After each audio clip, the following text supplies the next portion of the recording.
are two main objectives, which is the first one, to investigate the relationship between force, mass, and acceleration. This means we want to see how changing the force or the mass affects on how fast the object moves. The second objective is to determine the acceleration of an object when a force is applied.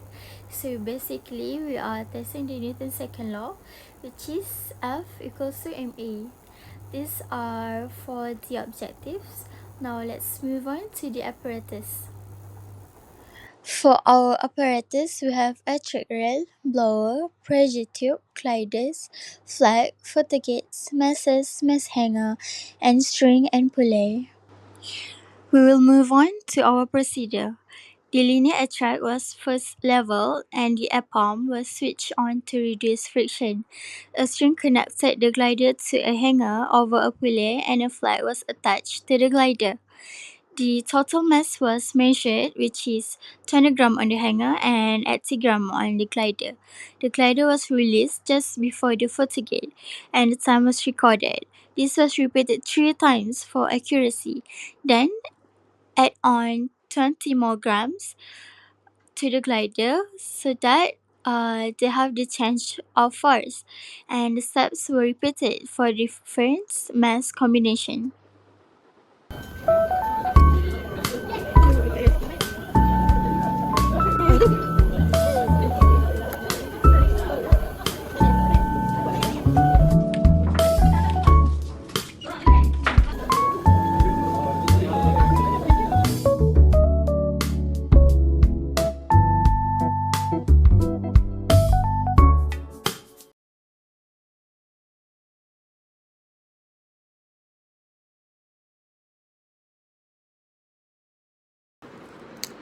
So next, we go to the analysis.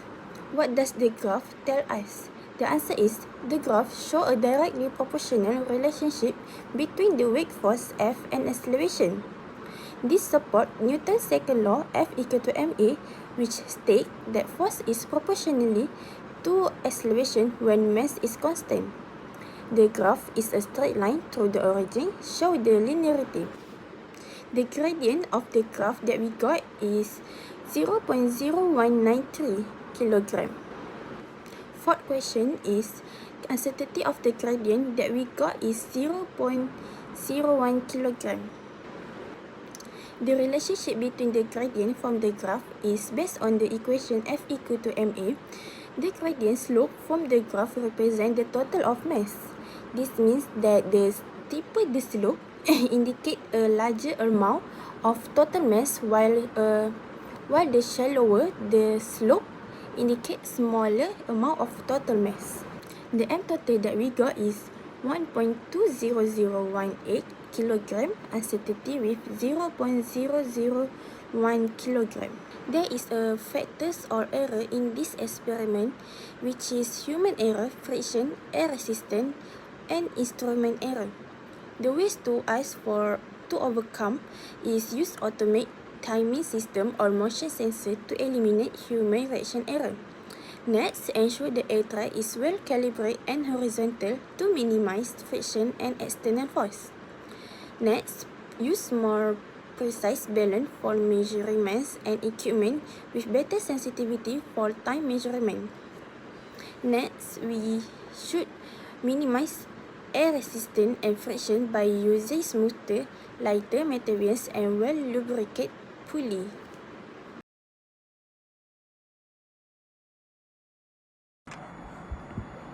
Okay, so for discussion, let's jump into question number 1.